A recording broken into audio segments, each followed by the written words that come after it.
Boa noite, bom dia, boa tarde, bom qualquer coisa, porque a gente nunca sabe quando as pessoas vão ver o vídeo. Mas para os que estão síncronos, boa noite, gente. É um prazer ter vocês aqui com a gente, mais uma live do JBAS, o Jornal Brasileiro da Auditoria em Saúde. Hoje nós vamos falar de um assunto que não é muito explorado na saúde suplementar. Talvez ele seja um pouco mais explorado quando a gente fala de saúde corporativa, quando a gente pensa no atendimento de saúde das empresas, que é vacinação. E o tema é até, de uma certa maneira, instigante, porque a gente fala de vacinação inteligente. O que a gente vai querer falar de vacinação inteligente? Eu acho que o mais importante, que é muito mais um conceito que a gente quer trazer um pouco das ações em promoção à saúde. Eu acho que é isso que precisa ficar muito na cabeça de nós auditores, de nós gestores. Com o aumento dos custos da saúde suplementar, não só da saúde suplementar, mas dos custos de saúde como um todo, eu acho que se torna absolutamente imperioso a gente prevenir doença. E doença prevenível através de vacinação é mais do que necessária. A gente consegue fazer uma prevenção, praticamente uma prevenção primária, não deixando que os nossos beneficiários adoeçam de patologias que são preveníveis através de vacinação. É uma discussão interessante, uma discussão inteligente, apesar de que a vacinação não é obrigatório pela saúde suplementar, não está no rol, né? Aquela famosa pergunta dos auditores, está no rol? Não, não está no rol.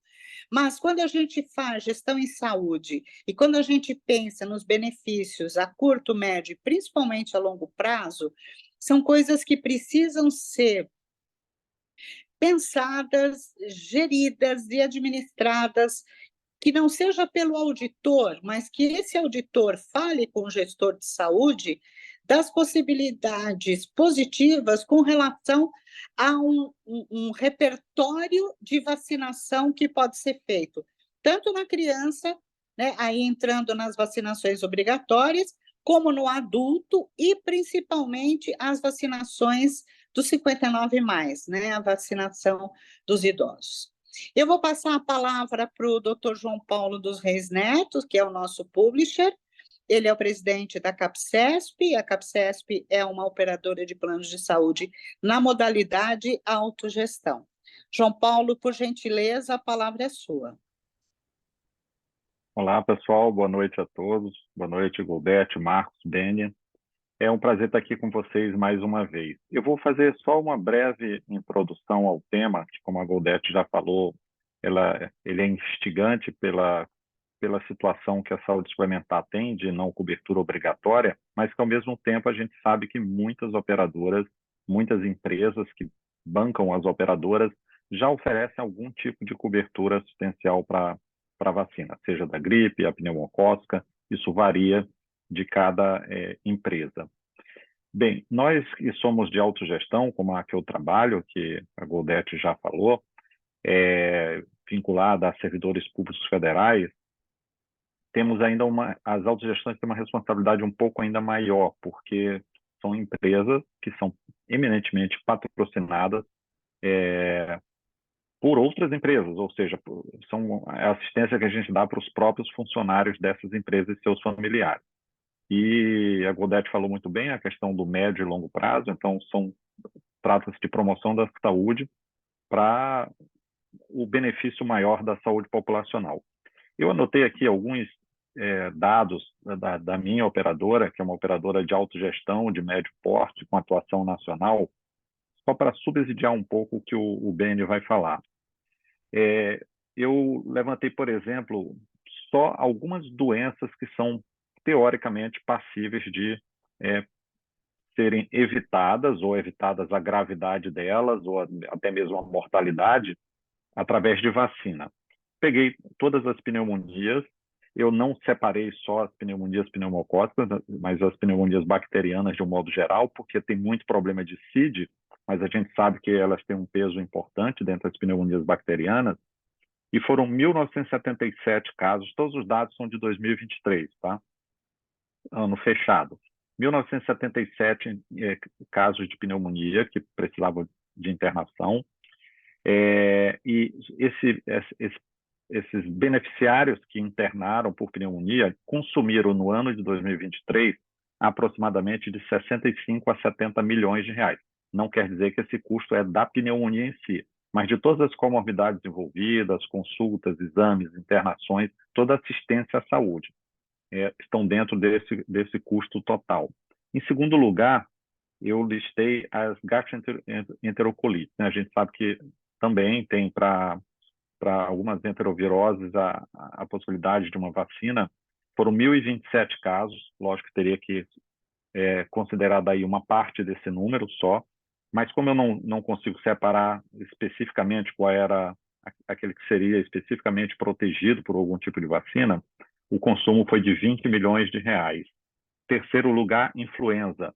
Influenza é muito mais gasto ambulatorial. Como eu estou analisando a internação, os casos que internaram não foram tantos, 205 pacientes, mas eles consumiram de 6,5 a 7 milhões de reais. E por aí vai. Hepatite viral, lógico que a gente está falando mais da hepatite B, 68 pacientes, 1,8 a 2 milhões de reais em 2023. E por fim, zoster, foram só 46 pacientes, lembrando que também da mesma forma que não necessariamente o paciente interna, mas trata ambulatorialmente, foi de 800 mil a 1 milhão no ano. Juntando tudo isso aqui, lembrando, não estou falando só dos casos passíveis de prevenção de complicações pela vacina, mas de todos aqueles que a gente conseguiu listar o CID, dá mais ou menos 100 milhões por ano de gasto.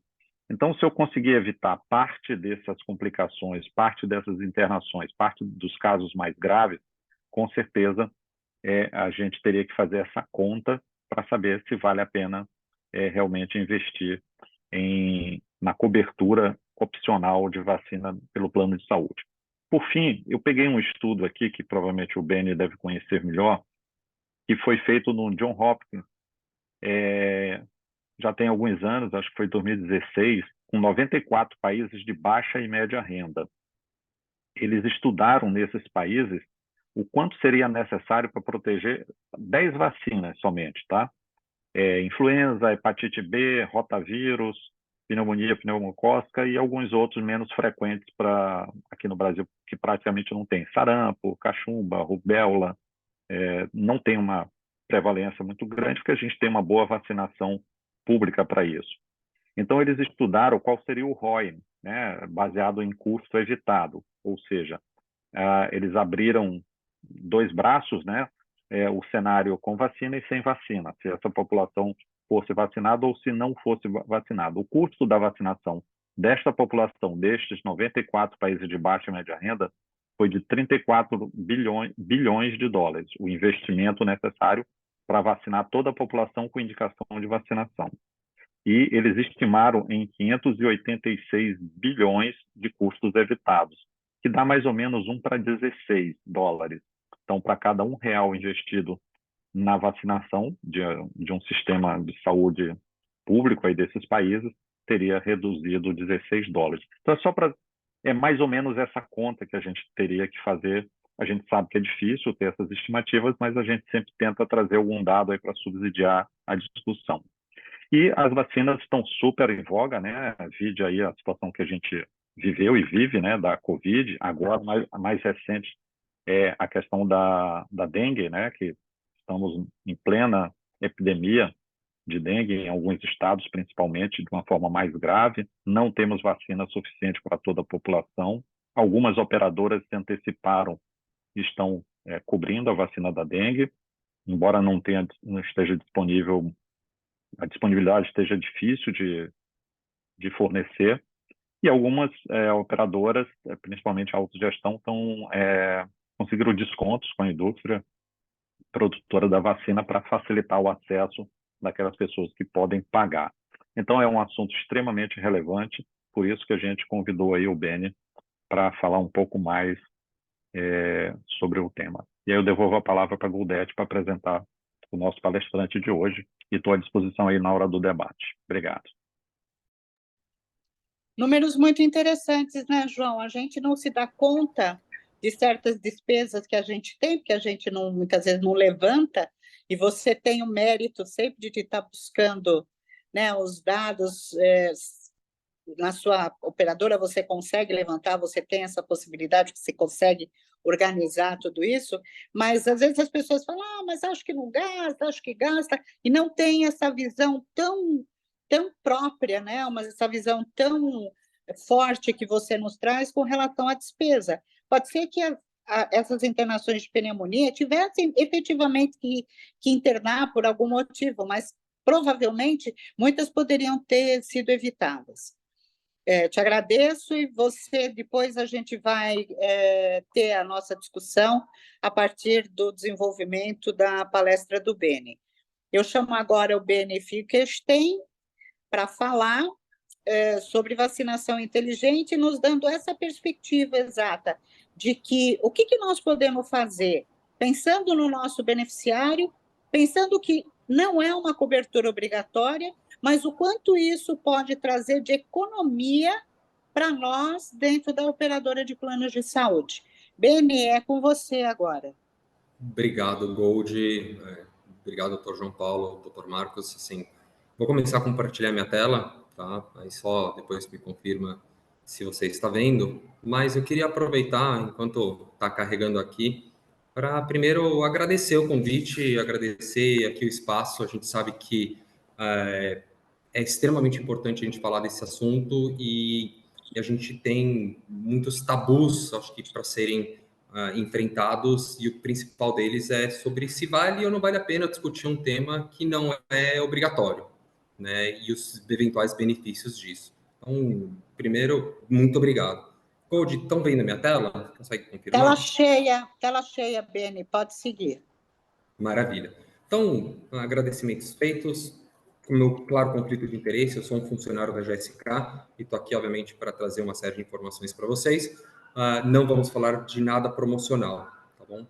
Então, como a gente já comentou aqui, a vacinação é um componente chave da atenção primária, um melhor dos investimentos que a saúde, né, que o dinheiro pode comprar. O doutor João Paulo já trouxe um pouco disso, mas ainda assim, né, não obrigatório na saúde suplementar. E um pouco da discussão que eu vou trazer para vocês é se vale a pena ou não vale a pena, né? Vamos chegar um pouco em números, né, talvez não com essa expressividade que o Dr. João Paulo comentou, de $1 para 16, né, mas eu vou trazer alguns números, principalmente no dia a dia das operadoras de saúde aqui no Brasil. Como vocês já sabem, e eu não vou ficar aqui entrando em detalhes, né, a necessidade da imunização, ela passa por diferentes momentos ao longo da nossa vida, desde crianças, lactantes até adultos mais velhos. Cada vez mais a gente vai evoluindo naquelas patologias que podem ser preveníveis, e isso, obviamente, está extremamente também relacionado ao declínio do sistema imunológico. O herpes zoster, né, é causado pela reativação da varicela, né, e isso pode ter algumas consequências, como a gente já vem discutindo nos últimos encontros, que podem ser desde uma neuralgia pós-herpética, um zoster oftálmico, cutâneo e etc. Né? E essa reativação pode não só trazer, né, dor, mas também trazer custos. Tá? A gente sabe que quase toda a população já foi exposta, né, à varicela, né? Afinal de contas, todos nós fomos vacinados quando pequenos, e estudos cada vez mais vão demonstrando que pelo menos 1 a cada 3 tem a possibilidade de desenvolver zoster, tá? Esses dados dos Estados Unidos, mas que também se aplicam à nossa população. E aí, né, um pouco daquilo que a gente já foi comentando, cada vez que a gente tem uma saúde as pessoas com mais longevidade, né, a gente vai tendo um declínio do nosso sistema imunológico, e isso vai trazendo também que a incidência do zoster vá aparecendo mais, né? Isso está diretamente ligado, né, aos custos e aos cuidados que essas populações específicas devem ter. Então, o zoster hoje ele está associado a diversos custos diretos e indiretos. A gente vai discutir muito mais agora a relação dos custos diretos, tá, que o zoster tem, mas eles têm uma composição tanto de visitas médicas, assistências, né, de hospitalares e dos indiretos, que a gente acaba não discutindo muito nisso, mas que são extremamente importantes para o contexto social, que vão desde a perda de produtividade, né, consequentemente trazendo para a população mais velha um declínio da qualidade de vida que por muitas vezes acaba sendo o começo do fim, né, infelizmente. Então, para a gente poder ir para o que mais importa, trouxe um pouco desse contexto, mas é importante a gente entender o que a gente vai ver mais para frente, tá? E eu vou tentar ser bem sucinto para que a gente realmente possa aproveitar os modelos de vida real. Então, a gente vai entender que, primeiro, o que a gente vai mostrar está baseado num modelo, tá? Um modelo que vai ter pacientes 50 a mais, onde tem grupos imunizados e grupos não imunizados, daqueles grupos, né, imunizados e imunizados que tiveram zoster ou que não tiveram zoster, e aqueles que tiveram zoster com suas possíveis consequências e obviamente, com todas as incidências possíveis dentre esses diferentes estágios. E para compor, né, não só o dado clínico, mas principalmente o dado econômico, a gente tem acho que uma super base de dados que todas as operadoras de saúde aqui no Brasil ajudam a compor, que são os dados que são referentes a custos hospitalares, né, procedimentos hospitalares. Então, para aqueles que provavelmente todos conhecem, mas só para a gente deixar aqui registrado para os próximos que forem assistir, esses custos, né, o paciente tem algum tipo de procedimento, seja hospitalar ou ambulatorial, né, isso é gerada a guia tem uma série de codificações, né, a TUS, a TIS, e por consequência isso passa, né, a ser informado entre a operadora de saúde e a ANS anualmente disponibiliza para consulta todos os procedimentos de forma anonimizada e também não identificável com a operadora, para que sejam entendidos, né, mais o cenário de diversas patologias no Brasil. Então, com base nisso, né, para compor os custos do que esse modelo que eu mostrei agora há pouco representam no Brasil, a gente, né, obviamente vocês não vão conseguir abrir aqui com todo detalhe, mas a gente fez uma extração, né, uma consulta a essas bases de dados, e daqui a pouco eu vou mostrar os dados um pouco mais consolidados, mas a gente consegue ver, né, qual que é o custo médio, né, e a gente pegou o CID de zoster aqui para puxar, né, esses procedimentos, a gente vê, né, qual que é o custo médio de cada um desses procedimentos, seja no total geral, né, o quantitativo, né, entre todas as modalidades de operadoras, e até mesmo fazendo a quebra por operadoras. Então, quanto custa uma diária e gases medicinais? Existe um preço geral, um custo geral. E qual que é o custo das autogestões? Autorreportado, né? O custo das cooperativas, das medicinas de grupo e seguradoras. Então, óbvio que na composição, quando a gente fala dos custos deste modelo, a gente precisa levar em conta que cada modelo de operadora vai ter custos diferentes. E cada modelo de operadora também tem portes diferentes, né? Pequena, média e grande. Mas para fins dessa apresentação, a gente só vai mostrar por modalidade e não por porte, tá? E aí, um pouco do que esses dados, né, os estudos desses dados nos mostrou agora, né, com a última base de dados disponível, que é a base de 2022. Então, a gente fez uma análise retrospectiva dos dados desde 2015 até dezembro de 2022, e a gente vê que o reporte, né, dos dados relacionados a herpes zoster com CID de zoster, e aqui é importante ressaltar apenas do ambiente hospitalar, tá? A gente não está considerando nada que seja do ambiente ambulatorial, eles vão, né, a quantidade de casos reportados para a população de 50 a mais vem aumentando, né, nos últimos anos, começando com 704 no ano de 2015, né, vindo com crescimento, né, de casos reportados até 2019, com 1.424, e a gente tem 2 anos de pandemia que, obviamente, tem uma queda expressível e entendível, e aí 2022, o último ano desse dado, já retomando aí o patamar de pré-pandemia. Esses custos, obviamente, têm como pano de fundo as principais consequências, tanto neuralgia pós-herpética, desóster oftálmico e por aí vai.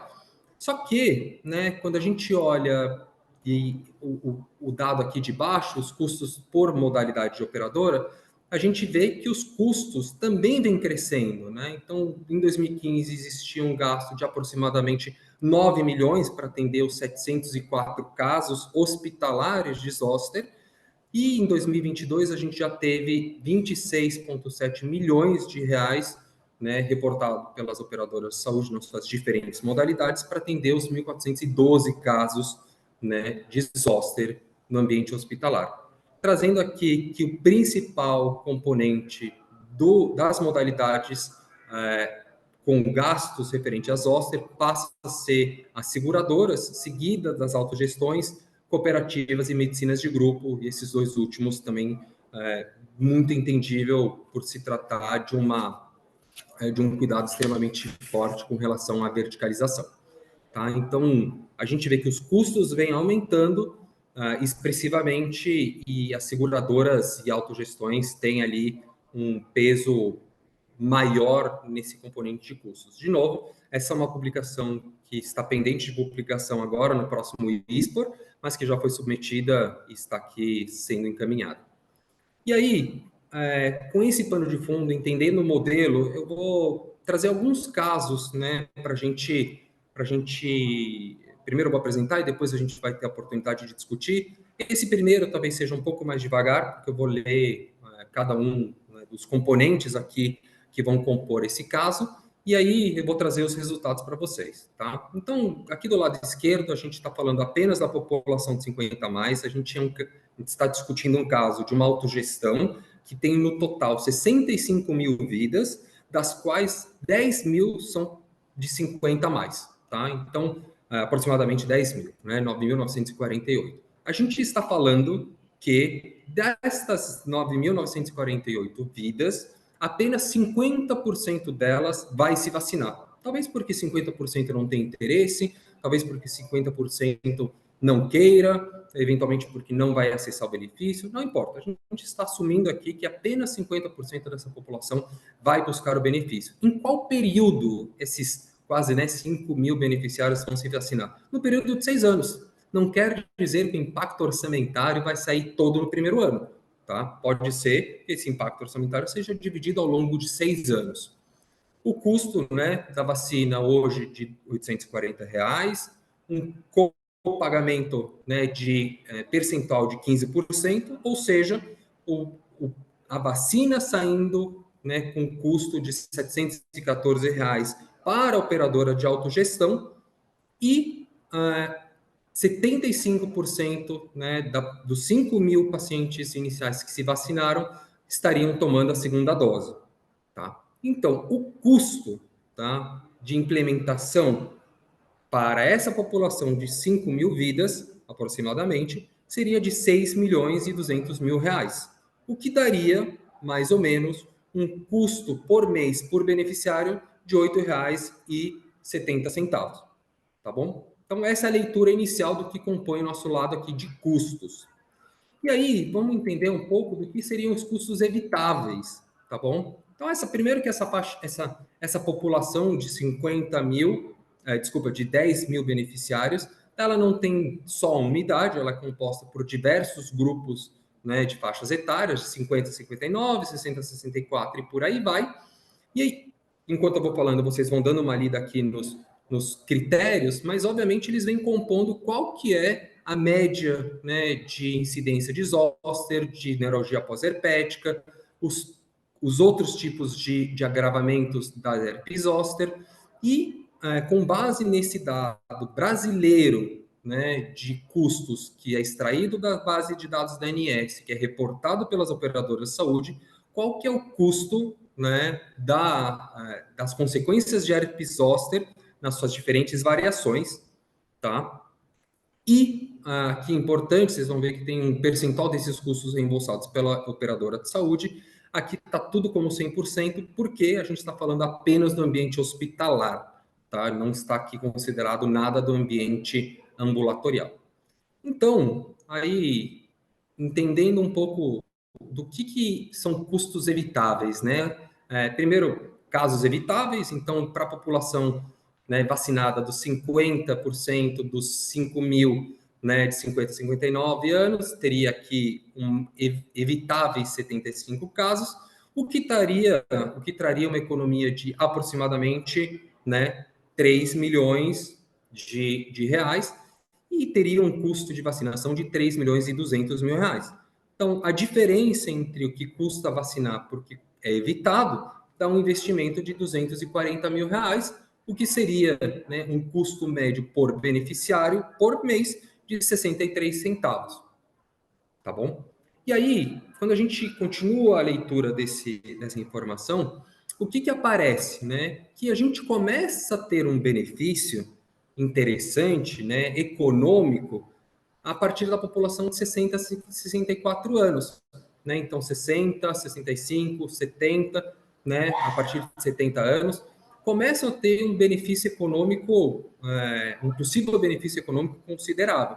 Então, de 60 a 64 anos, a gente vê que numa autogestão de 65 mil vidas, com 10 mil vidas acima de 50 a mais, a gente tem uma possível economia de 27 centavos por mês por beneficiário. Isso talvez não seja considerável, não seja bastante. Isso cabe para uma discussão que eu vou trazer daqui a pouco. Mas quando a gente olha, por exemplo, para a população de 70 anos para mais, a gente já vê que existe uma economia considerável, né? Então, dos casos evitáveis, que seriam de 2 milhões, né, dos 49 casos, a gente teria uma economia nos custos médicos evitados de 2 milhões e 700 mil reais, né? A gente tem um custo de vacinação de 1 milhão e 300. Então, estaria sobrando, né, desse custo de proteção, né, 1 milhão e 400 mil reais, R$ 9,22 por beneficiário por mês. Então, a cada real investido, né, no caso dessa população 70 a 79 anos, a gente teria economia de R$ 9,00, tá? Pensando apenas nos gastos hospitalares, tá? Então, isso aqui é importante trazer para vocês, porque esses gastos podem ser maiores se a gente considerar ambiente ambiente ambulatorial, e também a gente precisa considerar que, apesar, né, de no estudo a gente ter tido uma quantidade pequena, né, 1.400 casos, etc., a gente sabe que existe uma subnotificação, tanto no ambiente hospitalar quanto no ambiente ambulatorial, né, da herpes zoster. Então, a conclusão, primeiro, nesse caso, é de que, considerando o custo de R$ 840 reais por dose, onde 15% é pago pelo beneficiário, por uma população de quase 10 mil beneficiários, né, que vão se vacinar durante o período de 6 anos. Existe um provável, né, retorno de investimento para a população de mais de 60 anos, principalmente com o retorno de investimento dessas campanhas de vacinação relacionadas à população de 70 a 79 anos. Né? E aí, como última reflexão, neste caso, queria trazer para vocês esta última informação. Né? Então, quando a gente olha a população geral, né, não só a população que teve algum benefício econômico, a gente olha que se a gente colocar todo mundo dentro do mesmo bolo, né, mesmo a população de 50 a 59 anos, eventualmente que não se beneficia, né, que não tem uma economia direta, mesmo assim, dentro do pacote geral, se fosse colocado, ela traria, né, um resultado, um possível resultado econômico de economia de 1 milhão e 300 mil reais. Então, esse primeiro exemplo que eu trouxe, esse primeiro caso é real, tá? Dados da própria base de beneficiários da saúde suplementar. E os próximos casos eu vou passar um pouco mais rápido, porque a gente já entendeu um pouco a dinâmica, né, de como é composto esse cenário. Então, o segundo caso que eu quero trazer para vocês é o caso de uma cooperativa, né? Diferentes modalidades, tem diferentes composições de custos, né? Então, essa cooperativa tem aproximadamente 100 mil vidas, 23 mil vidas, 50 a mais, né? Aí, qual que é a primeira diferença que eu já trago para vocês? A coparticipação. A coparticipação no primeiro cenário, né, era de 15%. Aqui a coparticipação, se for de 15%, não fecha o negócio, né, não traz economia para a operadora. E o período analisado em vez de 6 anos, é de 4. A gente já está reduzindo mais esse período, né, considerando a rotatividade que a gente sabe que existe maior nesse perfil já de modalidade de operadoras. Tá tudo bem que a gente sabe que dentro dos planos individuais e dentro dessas faixas etárias a gente tem menos rotatividade. Mas a fim, né, de entender o modelo, a gente já está reduzindo essa população. Então, para vacinar esses 22.747 beneficiários, né, a gente estaria considerando uma população de 60%, seriam, né, um impacto orçamentário de quase 12 milhões de reais, equivalente a R$ 10,70 por mês por beneficiário. Como eu já falei, a composição dos custos é diferente para cada uma das modalidades, então os custos diretos com casos de herpes zoster, com neurologia pós-herpética, sem neurologia pós-herpética, vão ser diferentes em cada uma dessas telas. E aí, né, a gente vê que nesse cenário apenas existe um provável benefício na população de 70 a 79 anos. Né? Então, a população de 50, 60, né, até 69 anos, a gente vê que a operadora a cooperativa deveria fazer um investimento, né? Não necessariamente vai haver um retorno em cima da prevenção dessa população. Os resultados começam a aparecer já de forma mais evidente a partir da população 70 a mais. Tá? Obviamente, aqui a gente está trazendo um cenário, e eu fiz questão de trazer esse cenário, para a gente discutir, eventualmente, a oportunidade de vale a pena aumentar a coparticipação, né? Se a gente colocar uma coparticipação de 50%, 60%, etc., obviamente você acaba trazendo uma economia. Agora, também vale a pena lembrar que quanto mais o beneficiário precisa investir do próprio bolso, menor é a cobertura dessa população. Tá? Então, esse é o segundo cenário das cooperativas. Vamos falar agora das medicinas de grupo, tá? Que, de novo, também é um outro cenário. Uma medicina de grupo de 500 mil vidas, 300 mil vidas, 50 a mais. Teria como uma população base para vacinar 366 mil beneficiários. A gente está considerando aqui uma cobertura acumulada de 50%, ou seja, 180 mil vacinados num período de 5 anos, onde o beneficiário deveria pagar 30% de coparticipação. Né? O investimento seria de aproximadamente 190 milhões de reais, com um custo de R$ 8,60 por beneficiário por mês. E aí, né, de novo, já vou chegar aqui nos dados já no final, e aí, né, nessa parte aqui de baixo, a gente vê que, né, essa população só vai ter um benefício, né, a partir dos 65 anos em diante, né, um provável benefício. Quando a gente fala da população de 50 a 65 anos, não vai ter esse provável benefício econômico. Mas eu queria trazer uma discussão, será que a gente precisa usar a mesma coparticipação para todas as faixas etárias? E aí é um pouco desse racional que eu queria trazer para a discussão, né? Principalmente considerando esse modelo aqui. Né? Então, e se a gente aplicasse uma coparticipação diferente, né, para cada uma dessas faixas etárias, fazendo um escalonamento, que quanto mais velha a pessoa for, mais barata a vacina deve ser custeada, porque ela vai trazer mais benefícios, inclusive não só para a pessoa, mas também para a operadora.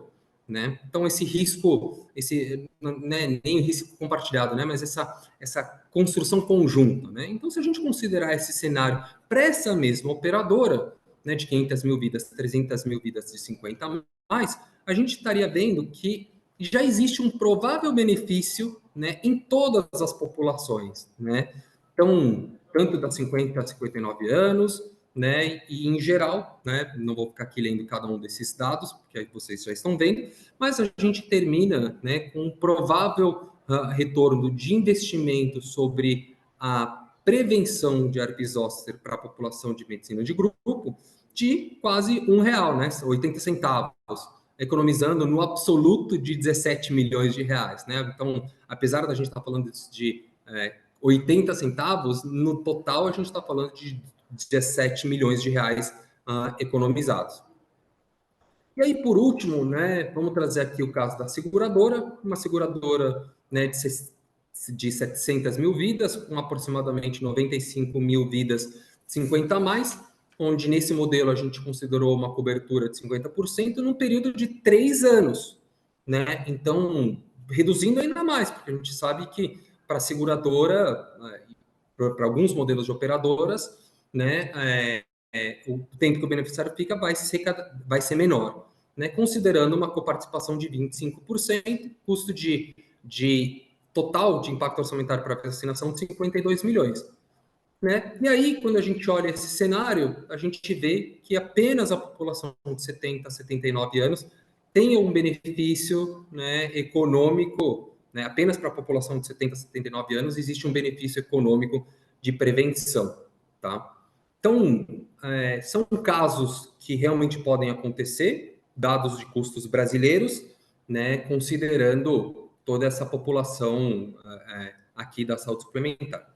Então, esse é meu último slide. Eu queria só trazer uma conclusão para vocês, e aí a gente entra aqui nas discussões que imagino que devem estar aí na cabeça de vocês. Então, a primeira conclusão é de que a doença ela aparece na operadora, mas ela aparece de forma silenciosa.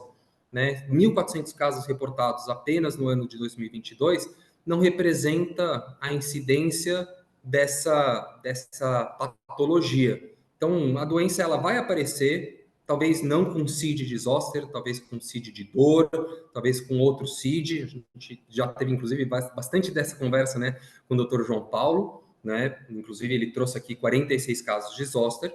Então, a doença ela não vai aparecer, ela é uma doença silenciosa. E a gente vai precisar viver com esse fato, entendendo que os custos eles vão estar aqui transversos dentro dessa população silenciosa. Os custos, né, na sua grande maioria, vão compensar o investimento em prevenção. E a reflexão, acho que é importante para todos, é de que talvez esse custo e esse investimento que deva ser feito não é para todo mundo. Talvez valha a pena entender quem dentro da sua carteira pode realmente se beneficiar, né, dessa prevenção. Então, a gente precisa desmistificar, né, que não é tudo para todos, mas é aquilo, né, que é necessário para quem precisa. Né? Então, se tem uma população na carteira que vai se beneficiar, por que não oferecer para ela esse benefício, né, ou esse co-benefício, trazendo junto, obviamente, o que pode trazer de impacto no negócio para cada uma das operadoras. E eu termino, acho que, as conclusões com exatamente esse impacto dentro da saúde suplementar. Como o Dr. João Paulo e a própria doutora Goldete já comentaram, a gente sabe que algumas operadoras já têm trazido a questão de vacinação para dentro do seu ambiente. E a gente, aqui, na perspectiva de indústria, tem visto o quanto isso tem sido um diferencial competitivo.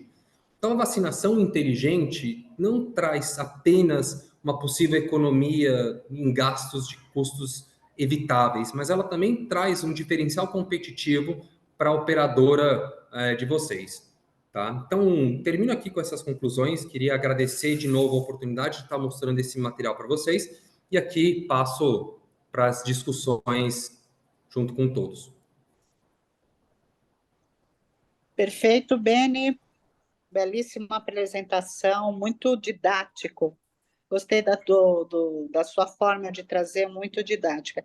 Sabe, eu fiquei aqui pensando, né? Eu penso também muito na parte de saúde corporativa, né? Porque eu mesma faço gestão de uma apólice. E eu estava aqui olhando, né? Você insiste bastante no 50 a mais, que é ó, a população que você precisa vacinar.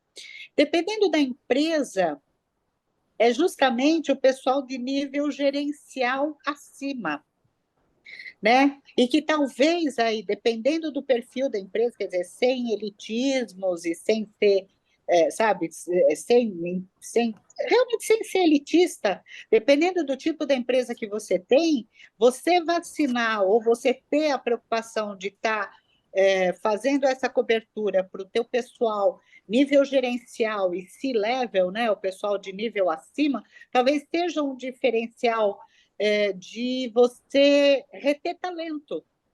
Por incrível que pareça, uma grande discussão hoje, né, Beni? Não sei se você tem vivido essas possibilidades dentro da Sim. companhia ou realmente trazendo essa vantagem, que alguns benefícios que a gente pode fazer, principalmente em saúde corporativa, tem a ver com retenção de talento, né? Com certeza, doutora Godetti. Deixa eu fazer um comentário com relação a isso, porque dentro da apresentação que eu trouxe para vocês, a gente está falando principalmente dos custos relacionados à população 50 a mais. Mas essa é uma vacina, né, que está aprovada para a população 18 mais, tá? Com indicação de população imunocomprometida, seja a população oncológica, reumatológica, com algumas outras complicações e até mesmo dentro da própria bula, se o médico achar necessário que o paciente seja protegido e ele não tem essas indicações, isso é sempre dependente da prescrição médica. Mas considerando aqui as populações imunocomprometidas 18 mais, que estão dentro do ambiente de trabalho, a gente também tem toda essa economia que a gente está falando, né? Então, não é fruto agora dessa apresentação, acho que também pode ser um outro webinar, né, para a gente falar das populações, dessas populações mais especiais, mas essa é uma população que precisa ser protegida dentro do mercado de trabalho, né? Não só, né, as imunocomprometidas 18 mais, a população também, eventualmente de C-level, mas quando a gente fala da gestão da saúde corporativa, né, eu gosto sempre de trazer esse seguinte exemplo. Dentro dos protocolos oncológicos, tá, que é importante que a pessoa esteja com a melhor saúde possível para iniciar seus tratamentos, né? E no caso, eventualmente, de alguns tratamentos, a consequência desses tratamentos vai acabar diminuindo a resposta imunológica, né? Então, é normal, gostaria que não fosse, né, que pacientes que estão em tratamentos oncológicos voltem a ter casos de zoster. E o protocolo hoje é de que existe uma interrupção de tratamento, né, do paciente oncológico.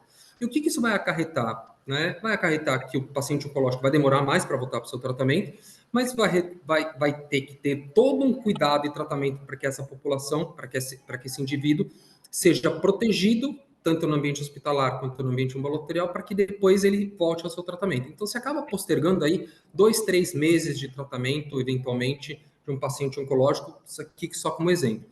Então, isso impacta diretamente a saúde corporativa, se a gente estiver falando aqui de uma população especial. Então, esse ponto acho que é interessante e obrigado por ter trazido, doutora Gold. Tem outra coisa também que é só mais uma parte, João, já ia te chamar. Tem uma coisa que você falou, mas é assim, se você considerar a tua faixa etária, ou considerar até talvez uns 50 anos, eu não lembro há quanto tempo já existe a vacina para as crianças. Mas se você pegar a minha faixa etária, a gente teve a doença, porque não tinha vacina quando eu era menor. Então, se você fizer toda essa análise do pessoal acima de 65 anos, com certeza vão ser indivíduos que não foram vacinados, que não existia, e são indivíduos que foram acometidos na infância pela catapora. Né? Hoje a gente fala varicela, mas antigamente, né, que era a marca da infância, era ter catapora e ficar geralmente com uma marquinha na pele porque coçou muito. João, por favor, suas considerações. Beni, parabéns aí, foi super prático, eu gosto dessas ferramentas, das calculadoras, é bem interessante. Lógico que a gente teria que esmiuçar aí a construção dela para uma validação. Com relação ao que você mostrou, quer dizer, aqueles dados da ANS é super positivo o fato deles existirem, mas a gente sabe que ali tem uma subnotificação, vamos chamar assim, quando você usa, por exemplo, o CID, que impressiona, é muito maior do que o que está relatado lá, né? Então, provavelmente aquilo ali está completamente fora de qualquer lógica ter só aquele número de casos ali. Eu vi aqui, se eu pegar o dado da minha operadora tem uma população muito idosa, né? 50 a mais vai ser 65%, 70% da população. Então, seria 12, 15 mil pessoas hoje que teriam essa faixa etária. Seria inviável financeiramente bancar para todo mundo. Então, a gente até já conversou sobre isso. O ideal seria, nessas situações, é estabelecer um nicho do nicho do nicho, ou seja, aqueles que efetivamente... A gente já viu que parece haver uma sugestão de que 70 a 79 anos seria uma faixa bem mais rentável sob o ponto de vista de ROI, né? Porque se a operadora não é obrigada a cobrir, ela sempre pensa que pode ter pelo menos parte do retorno do seu investimento. Então, se tu puder esmiuçar um pouco mais o que seria o nicho do nicho do nicho, seria interessante. E se eu aplicasse aqui o 0,00115 que eu encontrei na minha população sobre as 40 e tantas milhões de pessoas que tem na saúde suplementar, a gente teria 50 mil casos de zoster. Eu não sei se calculando o número da literatura, quantos casos deveriam ter de zoster na população aí da ANS. Aí eu queria saber se vocês fizeram essa conta indo pela literatura e não pelo dado da ANS. E, por fim, a questão da coparticipação progressiva. Toda vez que você tem um benefício que você vai oferecer, uma vacina, que nem todo mundo talvez tenha essa conscientização da importância da vacina, em que o plano também tem interesse, embora a coparticipação seja muito importante até para a pessoa fidelizar o beneficiário para ele entender que ele está tendo um benefício, eu só queria te passar um número que toda vez que você implanta uma coparticipação em alguma coisa, a redução da adesão, a estimativa que eu tenho do último estudo que eu fiz é de 22%. Então, 22% das pessoas, quando você cobra qualquer coisa, 10%, 20%, 30%, cai na mesma progressão que é o percentual. Quanto maior o percentual, menor a adesão. Então, assim, é uma coisa que talvez a operadora tenha que pesar de colocar uma coisa simbólica, uma coisa que seja viável, até porque essa vacina não é barata, e são 2 doses, né? Então, ainda tem o risco de fazer a primeira, eu não sei, eu não me lembro da vacina de vocês, quando é que é aquela eficácia mais alta? É na primeira dose? Após quanto tempo da segunda? Ainda tem essa questão também. Vocês botaram um compliance de 75% da segunda dose. Talvez com uma coparticipação, se ele não tiver dinheiro para a próxima, ele não vai tomar. Então, teria que talvez, nas simulações, exagerar um pouco mais ali naquela perda de compliance por conta de coparticipação. Maravilha. Doutor João Paulo, eu vou começar trazendo aqui algumas respostas para as questões que você trouxe e, de novo, obrigado aqui pelos questionamentos. Então, hoje a gente continua usando a incidência de 1 para 3, inclusive para o Brasil. Mas o dado que eu queria trazer, que complementa isso, é de que apenas 36% dessa população vai ter algum tipo de consequência de zoster que vai ser necessário algum tipo de atenção hospitalar. Tá? Então, quando a gente fala das consequências, por exemplo, neuralgia pós-herpética, da população de zoster, né, 22% dessa população é que vai ter pode ter algum tipo de consequência de zoster de neuralgia pós-herpética. A grande maioria, né, mais de 60%, né, dessa população vai passar pelo zoster de forma ilesa, né, sem precisar de cuidados ambulatoriais, sem precisar de cuidados hospitalares. Talvez esse seja também um dos motivos, da conta que você está fazendo, da gente também não ver. Existe claramente a subnotificação, isso é fato dentro do ambiente hospitalar, mas também existe que grande parte da população não vai precisar de um cuidado intensivo. Tá? E acho que essa é a parte boa, né? Acho que dessa história. O grande problema é que quem vai precisar de cuidado vai precisar de bastante cuidado, né? Acho que esse é o outro lado dessa moeda. Eu gosto muito desse ponto que você trouxe com relação à compliance e com relação à coparticipação. Primeiro, porque a gente vive hoje, acho que num paradigma de investimentos em saúde, né? E a gente sabe, principalmente com uma vacina que vem com custo que, para o padrão do bolso brasileiro, é uma vacina cara, né? E a gente compara isso com outras vacinas, a gente tem essa clareza. A gente sabe que a coparticipação e a vacina são coisas, e o preço da vacina são atributos que afastam de fato a prevenção.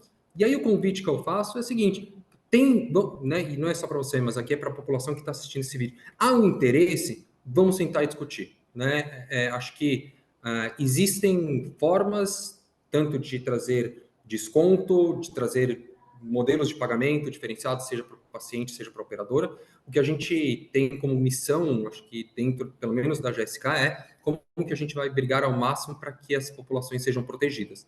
Então, aqui eu trouxe o PF18, né, da discussão, mas esse é só o ponto de partida.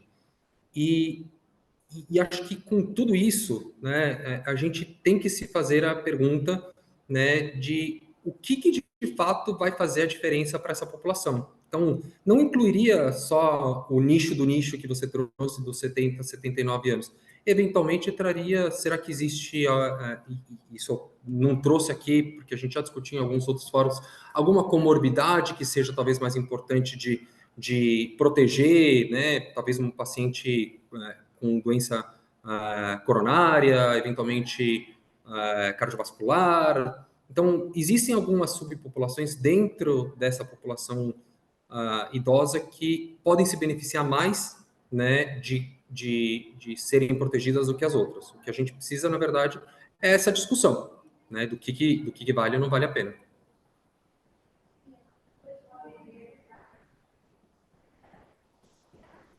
Acho que está no mudo, Gold. Perfeito. Não, estava tirando no mudo. Perfeito. Acho que você conseguiu trazer uma visão interessante. Você trouxe também até a possibilidade de um modelo diferente de trabalhar. De repente, eu resolvo fazer a vacinação, um modelo, não um modelo de remuneração, mas eu chamaria esse modelo de pagamento, né? Remuneração é uma coisa, pagamento é outra. Então, assim, de ter estratégias diferentes que você possa fazer, talvez focando no super nicho, né? No nicho do nicho do nicho, ou pensando como eu trago, né? De novo, trazendo a ideia de empresa, né? De mundo empresarial, de você fazer uma ação dentro da tua própria empresa, né? Da empresa que você está, ou talvez uma ação de RH, que o RH pense em fazer isso, ou de repente o médico do trabalho enxergue essa necessidade dentro de alguma organização e de repente ele possa ter a possibilidade de, além de fazer a vacinação, e ter um pagamento diferenciado. Doutor, oi, Só fala. um rápido complemento. Tem um dado de um estudo brasileiro, inclusive, que mostra assim que a média de afastamento de uma pessoa do mercado de trabalho quando tem zoster é de aproximadamente 2,2 dias, tá? Podendo ter uma máxima de 22 dias.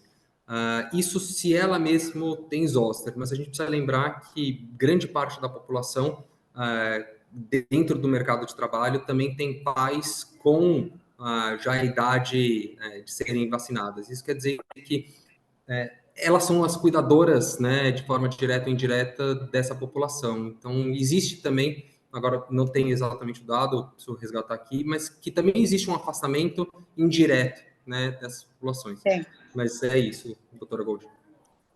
Às vezes a gente esquece disso, é uma discussão que está se fazendo, que eu andei lendo muita coisa com relação a essa parte dos cuidados também, né? Que a gente tem uma geração aí que é uma chamada geração sanduíche, né? Que tem filho pequeno e pai idoso. E ela está bem aqui no meio, muitas vezes tendo que fazer o cuidado dos filhos, o cuidado dos pais, e dando esse tipo de atendimento, e às vezes tendo que se afastar do trabalho, que é extremamente complicado. E só uma coisa também que a gente não pode esquecer, de tudo que vocês falaram, é depois a nevralgia herpética, pacientes que ficam com dor durante muito tempo, numa dificuldade muito grande do controle álgico. E esse controle álgico, Beni, ele leva não só a absenteísmo, como a presenteísmo. Então, o paciente teve a patologia, ele teve todo o quadro clínico exuberante, com tudo, e depois ele fica com a nevralgia, ele fica com a dor. E essa dor, eu não vi, eu não tenho literatura para isso, mas nós tivemos aqui na empresa, a paciente não conseguia mais, ela não conseguia trabalhar, ela não conseguia produzir.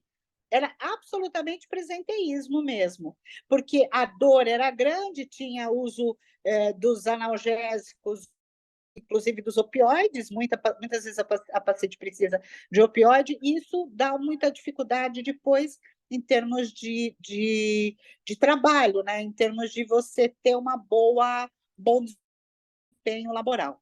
Doutor Marcos, acho que tem uma pergunta no chat. Você gostaria de fazer?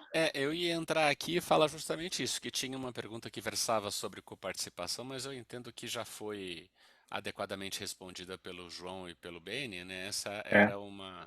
Então, Marcos, já que essa pode... já está contemplada, é só um comentário aqui Uns que é 2 minutos, importante, né? Quando a gente considera planos de empresas, autogestão e empresas que têm como seu benefício saúde o próprio RH, além disso tudo que vocês estão falando, que são os custos aí indiretos, além dos intangíveis também, é o seguinte: geralmente essas empresas oferecem benefício farmácia também, reembolso farmácia, a compra de medicamentos. Então, isso que a Goldete falou é muito importante, porque dependendo da patologia, patologias como os zoster ou qualquer outra que leve ao consumo de medicamento, quando você trata a doença, uma das consequências é reduzir também o consumo farmácia.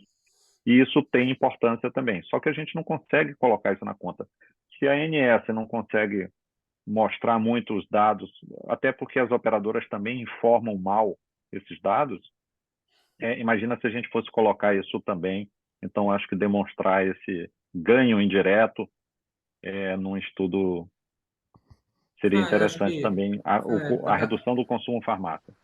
Não, total. E acho que esse modelo, pelo menos que a gente está tentando trazer aqui para a discussão, é tentando ser o mais conservador e menos, né, ilusório possível, né? Dados brutos extraídos da ANS com base em custos hospitalares daquilo que é realmente reportado, né?